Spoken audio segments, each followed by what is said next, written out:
Baik, saya awali. Assalamualaikum warahmatullahi wabarakatuh. Di sini kami dari kelompok 4 akan mempresentasikan hasil kerja dari kelompok kami, yaitu materi mengenai penempatan, orientasi, dan juga sosialisasi. Adapun anggota dari kelompok 4, yaitu yang pertama ada Hana Wahyuni, dan yang kedua ada saya sendiri, Laila Nursolihah. Baik, langsung saja untuk materi yang pertama akan langsung dibacakan oleh rekan saya, Mbak Hana. Materi yang akan saya paparkan mengenai yaitu kaidah umum dan kaidah Islam dalam penempatan. Bahasan yang pertama mengenai definisi penempatan sendiri. Penempatan pegawai atau placement merupakan suatu pengaturan awal atau pengaturan kembali dari seorang pegawai atau lebih pada suatu jabatan baru atau jabatan yang berlainan. Oleh sebab itu, penempatan tidak hanya dilaksanakan setelah seleksi, tapi melalui penempatan dalam promosi, demosi, transfer, dan pemberhentian. Dengan kata lain, penempatan pegawai baru adalah pengaturan awal pada suatu jabatan. Untuk pegawai lama, penempatan dilakukan dengan promosi, mutasi, dan demosi. Penempatan harus dilakukan dengan hati-hati.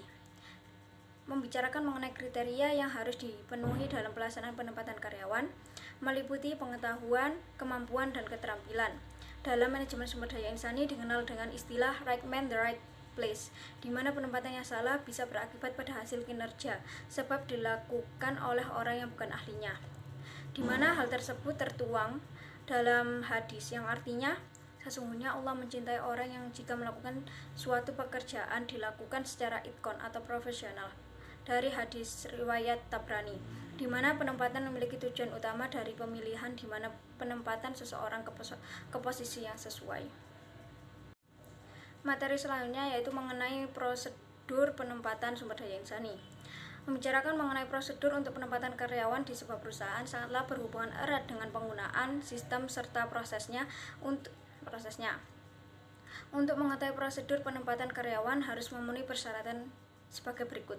Yang pertama yaitu harus adanya wewenang untuk menempatkan personalia yang datang dari daftar personalia yang dikembangkan melalui analisis karyawan. Dan kedua yaitu harus mempunyai standar guna sebagai pembanding calon karyawan. Dan yang terakhir yaitu harus adanya pelamar pekerja yang nantinya dilakukan seleksi untuk segera ditempatkan. Dalam penempatan maka perlu adanya suatu program penyesuaian kembali atau readjustment. Karyawan yang bersangkutan disesuaikan dengan keahliannya yang dimiliki dengan melakukan penempatan kembali atau replacement pada posisi yang dianggap lebih serta penugasan kembali atau reassignment disesuaikan dengan keahliannya. Poin selanjutnya yaitu membahas kaidah Islam penempatan. Karyawan hendaknya ditempatkan pada pekerjaan yang sesuai dengan keinginan, kebutuhan, dan intelektualitasnya, sehingga pekerjaan tersebut akan ditekuni oleh karyawan tersebut. Sebelum memberikan tugas, dipahami terlebih dahulu kemampuannya, sebab pada prinsipnya tugas itu diberikan sesuai dengan kemampuannya, sesuai dengan firman Allah yang berbunyi, La yukallifu nafsan illa wus'aha, yang mana artinya kami tidak memikulkan beban kepada seseorang melainkan sekedar kesanggupannya, dari Quran Surat Al-An'am. Semisal, jika membutuhkan karyawan yang memiliki kemampuan khusus, maka jangan menugaskan karyawan yang memiliki kemampuan umum. Serta Nabi Muhammad SAW bersabda, yang artinya, ketika engkau menyia-nyiakan amanah, maka tunggulah kehancurannya. Mereka bertanya, wahai Rasulullah, apa yang membuatnya sia-sia? Nabi menjawab, ketika suatu perkara diserahkan kepada orang yang bukan ahlinya, maka tunggulah kehancurannya. Hadis riwayat Al-Bukhari. Hadis tersebut menunjukkan betapa Nabi SAW mengingatkan untuk tidak sembarangan menugaskan karyawan, melainkan harus memperhatikan aspek kesesuaian. Sebagai contohnya, kita lihat belajar dari sejarah. Yang pertama yaitu Rasulullah SAW menempatkan Mu'azzin Jabal sebagai gubernur zaman berdasarkan pemahaman, ketajaman akal, serta akhlaknya. Dan kedua yaitu Nabi menempatkan Umar bin Khattab untuk mengatur zakat atau sedekah, sebab ketegasan serta sifat adilnya. Dan yang terakhir yaitu menempatkan Khalid bin Walid karena mahir dan terlatih pada bidang militer. Tak jarang karyawan menjalin kontrak kerja selama rentan waktu tertentu sebelum ditetapkan menjadi karyawan tetap. Konsep ini pernah dijalankan pada masa Khalifah Umar bin Khattab. Diriwayatkan Umar bin Khattab berkata kepada karyawannya, sesungguhnya aku memilihmu untuk mengujimu. Jika engkau menunjukkan kinerja baik, aku akan tambahkan tanggung jawab, namun bila tidak, aku akan memecatmu. Selanjutnya yaitu faktor-faktor yang mempengaruhi penempatan sumber daya insani. Beberapa faktor yang harus dijadikan sebuah pertimbangan dalam penempatan kerja pada karyawan antara lain. Yang pertama, prestasi akademis. Karyawan yang memiliki prestasi secara akademis yang tinggi harus ditempatkan pada tugas serta pekerjaan yang memerlukan wewenang dan tanggung jawab yang besar. Jadi, prestasi akademis dapat menentukan posisi seorang karyawan dengan kaitannya pekerjaan yang akan ditangani sehingga dijadikan sebagai bahan pertimbangan. Yang kedua yaitu pengalaman. Pengalaman sebelumnya ketika seorang pernah bekerja di tempat lain juga perlu diperhatikan, apalagi karyawan tersebut melamar pada bidang yang sama di tempat kerja sebelumnya. Yang ketiga yaitu kesehatan fisik dan mental. Manajer harus mempertimbangkan dalam penempatan karyawan berdasarkan kesehatan secara fisik dan mental karyawannya. Yang keempat yaitu status perkawinan. Karyawan wanita yang telah memiliki suami dan anak maka sebaiknya ditempatkan di perusahaan yang tidak jauh dari tempat tinggal suaminya. Dan terakhir yaitu mengenai usia. Jika karyawan berusia sedikit lanjut maka sebaiknya ditempatkan pada pekerjaan yang tidak memiliki resiko tenaga fisik dan tanggung jawab yang berat. Selanjutnya yaitu membahas mengenai prinsip-prinsip penempatan. Terdapat beberapa prinsip yang perlu sebagai bahan pertimbangan dalam penempatan karyawan, antara lain. Yang pertama, kemanusiaan. Menganggap manusia sebagai unsur pekerja yang memiliki persamaan harga diri, kemauan, keinginan, cita-cita, serta kemampuan harus dihargai posisinya sebagai manusia yang tidak layak dianggap sebagai mesin. Yang kedua yaitu demokrasi. Adanya saling menghormati, saling menghargai, saling mengerti dalam melaksanakan pekerjaan. Yang ketiga, the right man, the right place. Penempatan setiap orang didasarkan pada kemampuan, pengalaman, keahlian, serta riwayat pendidikan yang dimilikinya. Dan keempat, equal pay, equal work. Pemberian balas jasa pada karyawan harus didasarkan atas pencapaian prestasi kerja yang dapat karyawan yang bersangkutan. Dan kelima yaitu kesatuan arah. Dibutuhkan kesatuan arah dalam melaksanakan tugas di mana bisa sejalan dengan program serta rencana yang digariskan. Dan keenam, kesatuan tujuan, di mana arah yang dilaksanakan karyawan harus difokuskan pada tujuan yang akan dicapai. Yang ketujuh yaitu kesatuan komandan. Karyawan yang bekerja selalu dipengaruhi adanya komandan yang harus diberikan sehingga karyawan harus memiliki atasan. Dan yang terakhir yaitu efisiensi dan produktivitas kerja. Kunci ke arah tujuan perusahaan, sebab efisiensi dan produktivitas kerja harus dicapai dalam rangka mencapai tujuan bersama. Baik, untuk materi yang selanjutnya mengenai orientasi. Yang pertama mengenai definisi orientasi.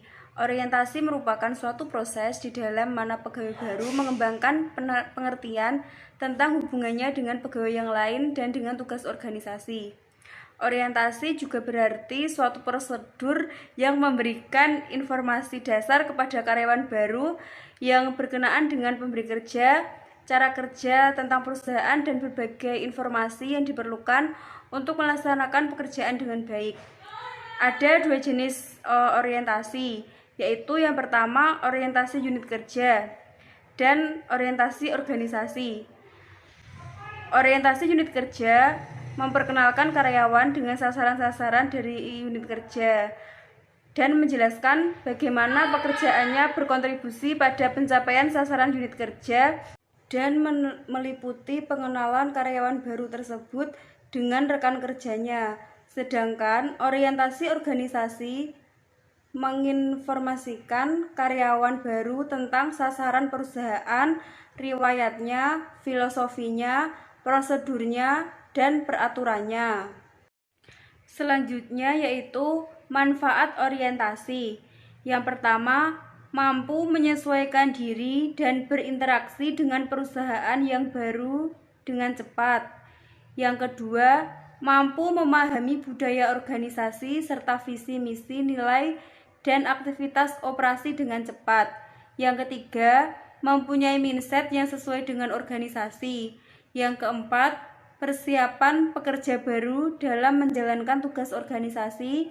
Yang kelima, dapat mengurangi perasaan kegelisahan, pengasingan, dan juga ketidakpastian ketika memulai bekerja di organisasi. Dan yang keenam, cepat mempunyai kepedulian.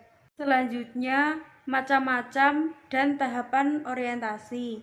Macam-macam orientasi ada 3, yaitu yang pertama orientasi perorangan atau orientasi personal. Orientasi ini adalah tentang kemampuan seseorang dalam menampilkan identitas dirinya dan orang-orang di sekelilingnya atau lingkungan mereka. Yang kedua, orientasi waktu atau orientasi temporal. Orientasi waktu ini berkaitan dengan kemampuan seseorang dalam memahami masa bekerja. Yang ketiga, orientasi tempat atau orientasi spasial. Orientasi ini adalah sebuah orientasi mengenai kemampuan seseorang dalam memahami batas-batas tempat atau ruang yang ditempati dan kaitannya dengan lokasi atau tempat-tempat lain. Tahapan orientasi. Yang pertama, perkenalan. Memperkenalkan pegawai baru mulai dari unit kerjanya sendiri sampai unit kerja besarnya dan sampai unit-unit kerja terkait lainnya akan memberikan ketenangan dan kenyamanan si pegawai. Yang kedua, penjelasan tujuan perusahaan.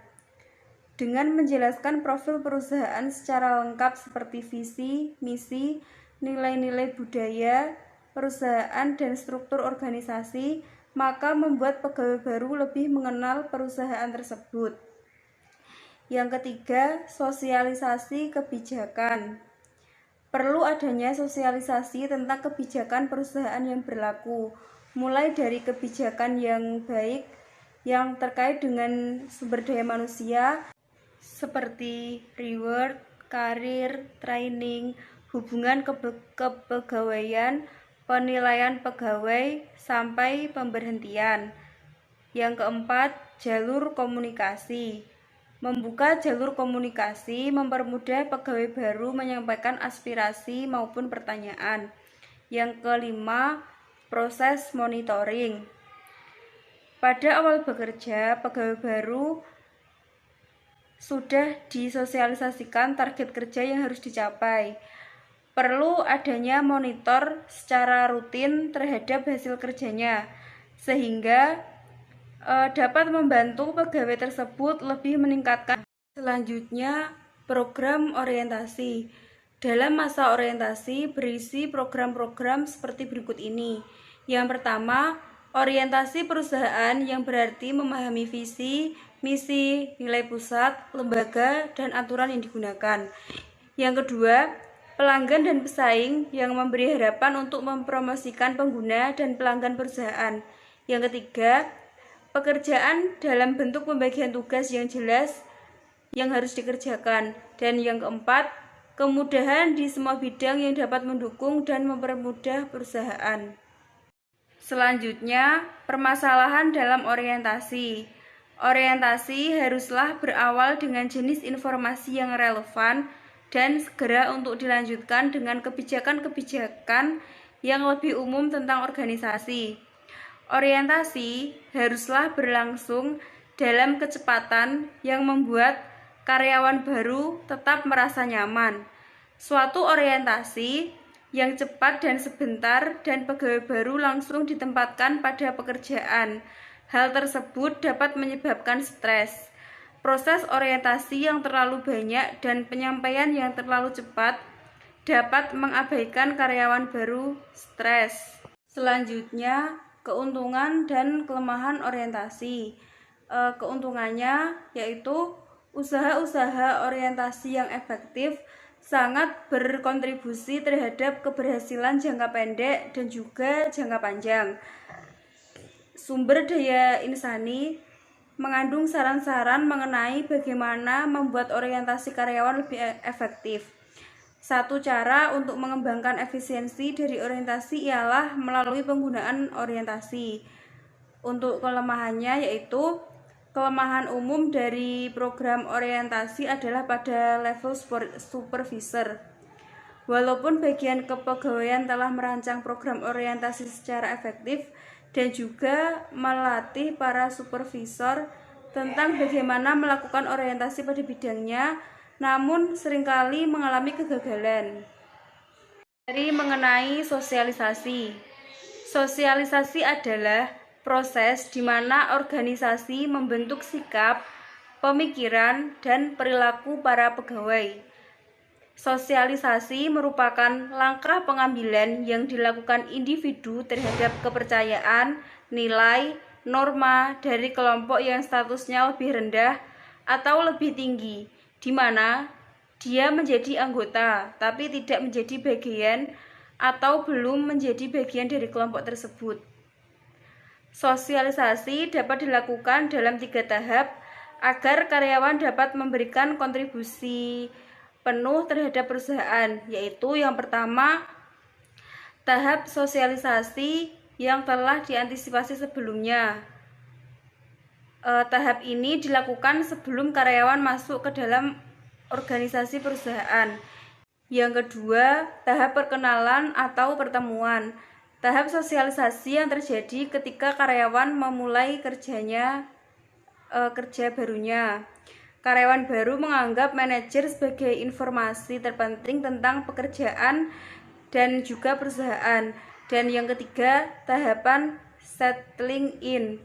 Tahap ini merupakan sosialisasi yang terjadi ketika karyawan telah merasa nyaman dengan tuntutan pekerjaan dan hubungan sosial.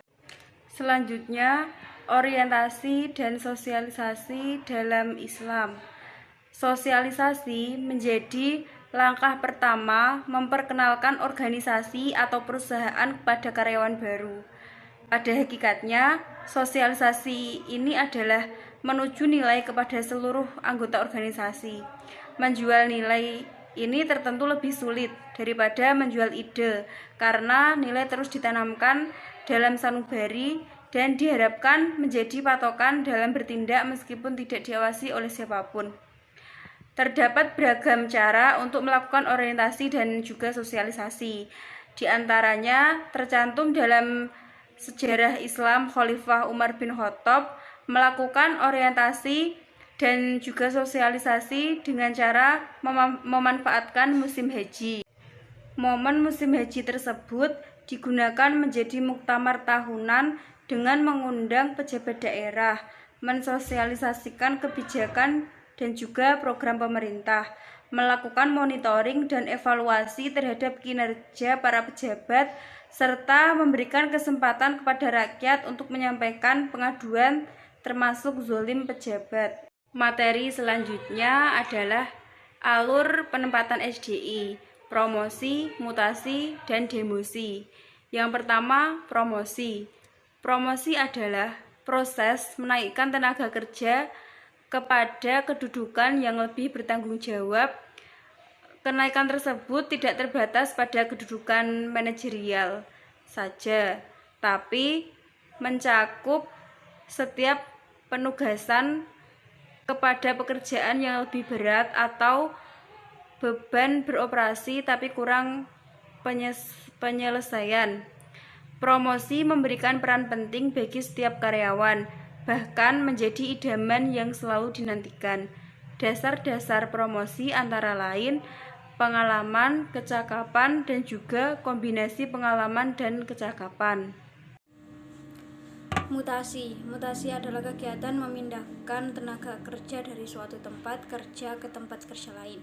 Mutasi didefinisikan sebagai kegiatan ketenaga kerjaan yang berhubungan dengan proses pemindahan fungsi, tanggung jawab, dan status tenaga kerja ke situasi tertentu dengan tujuan agar tenaga kerja yang bersangkutan memperoleh kepuasan kerja yang mendalam dan akan dapat memberikan prestasi kerja yang semaksimal mungkin pada perusahaan. Mutasi memiliki 2 bentuk, tujuan dan mutasi karyawan antara lain. Yang pertama, meningkatkan produktivitas kerja pegawai. 2, menciptakan kesinambungan antar tenaga kerja dengan komposisi pekerjaan. Dan ketiga, yaitu memperluas atau menambahkan pengetahuan pegawai. Dan yang terakhir, yaitu menghilangkan rasa bosan terhadap pekerjaan. Demosi. Demosi yakni pemindahan karyawan dari suatu jabatan ke jabatan yang lebih rendah di dalam suatu organisasi, wewenang, tanggung jawab, pendapat, serta statusnya semakin rendah. Demosi ialah suatu pemindahan dalam suatu organisasi dari satu posisi ke lainnya yang melibatkan penurunan gaji dan status. Tujuan demosi yakni memberikan motivasi negatif kepada karyawan karena mengalami penurunan kinerja karena faktor-faktor internal maupun eksternal. Indikator-indikator dari demosi antara lain: yang pertama, ketidakmampuan karyawan dalam mengemban tugas dan tanggung jawab yang diberikan perusahaan sehingga menghasilkan prestasi rendah. 2. Rasionalisme jumlah karyawan karena adanya program efektivitas dan efisiensi dalam manajemen perusahaan. Dan yang terakhir yaitu karena adanya permintaan secara pribadi dari karyawan yang bersangkutan. Cukup sekian presentasi dari kelompok kami. Mohon maaf apabila ada kesalahan kata. Saya akhiri. Wassalamualaikum warahmatullahi wabarakatuh.